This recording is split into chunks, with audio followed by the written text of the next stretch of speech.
autour de l'apprentissage des langues, il y a un aspect qui est très important, c'est l'aspect culturel. La langue et la culture sont intrinsèquement liées. Pour nous, c'est vraiment dans notre travail quelque chose qui n'est pas dissociable l'un de l'autre. Le thème du parcours initiatique et de l'évolution personnelle d'un personnage lié à une rencontre d'une autre langue et d'une autre culture, c'est vraiment récurrent dans vos films. Et quel est, selon vous, le moteur de cette transformation chez un individu? Mais c'est au-delà de la langue. Oui. Alors, c'est à quel niveau? Parce que si je faisais de la radio, évidemment qu'après, il faut traduire dans une autre langue. Mais encore une fois, quand le cinéma domine, c'est-à-dire quand l'image domine, le texte est subsidiaire. Vous pouvez très bien... Ce que j'essaye de faire, c'est que mon film soit compréhensible en coupant le son.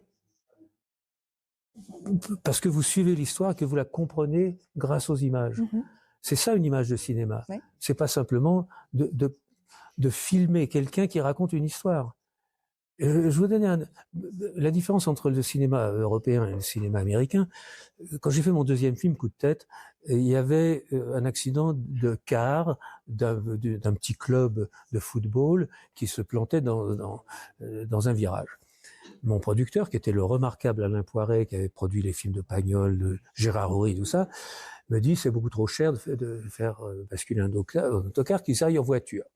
Je dis non, les équipes de football, l'union d'une équipe, ça se fait dans un bus. Finalement, quelques jours après, je reviens le voir, il me dit j'ai une idée. Ça serait quelqu'un qui raconterait l'histoire de l'accident à la terrasse d'un café. Ben ça, c'est du cinéma à la française. D'accord. Et ça voyage pas. Parce que, en fait, j'ai réussi à convaincre qu'il fallait... J'ai pris un vieil autocar pourri, j'ai fait basculer, et tout le monde y a cru. J'ai fait un raccord après de mes acteurs qui sortaient de cette carcasse abîmée. Mais donc, là, il n'y a pas besoin de dire « j'ai vu un accident ». Non, vous le voyez. Le buteur principal était un peu handicapé, mais vous le voyez, c'est pas la peine de le dire. Tout le visuel, en fait. Mais bien sûr. C'est de l'ordre du visuel. Avant même de comprendre ou de parler une nouvelle langue, Jean-Jacques Hano évoque un langage universel qui nous relie tous, celui de l'image. À l'école, l'Émile Art est une des passerelles pour découvrir, s'imprégner d'une culture étrangère. Par ce dispositif, les enfants découvrent des œuvres d'art, des photos, des objets en lien avec la culture. Et de par là, leur curiosité s'éveille. Ils observent, comparent, questionnent, car les couleurs, les formes, les expressions racontent déjà une histoire.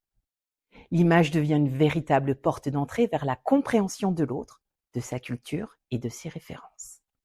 Elle ne se contente pas de montrer, elle donne à voir autrement, elle contextualise, elle éveille.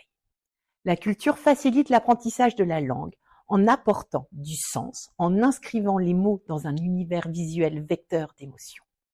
Les arts visuels, quant à eux, permettent de ressentir avant même de comprendre, de s'ouvrir au monde avant de pouvoir le nommer. Ils engagent une démarche sensible, intuitive, qui prépare le terrain de la langue en stimulant l'imaginaire et la curiosité. Offrons à nos élèves cette chance, celle de voyager par le regard et de s'approprier une langue en la vivant pleinement entre émotion, culture et création.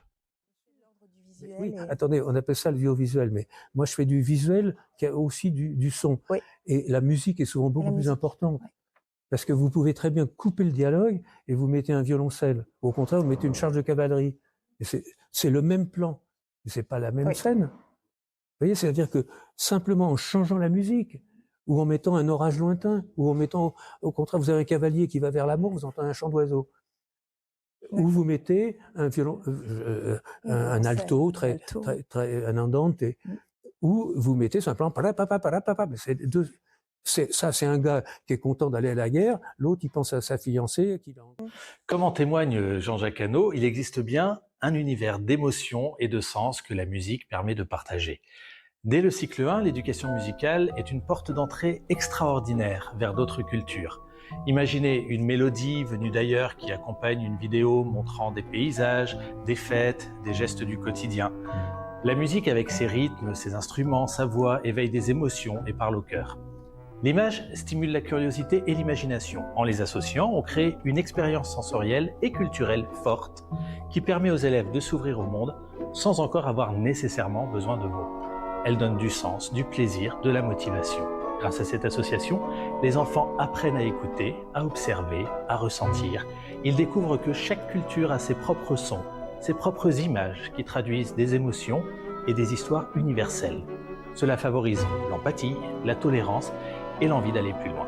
Merci à tous et rendez-vous bientôt avec Jean-Jacques Hano.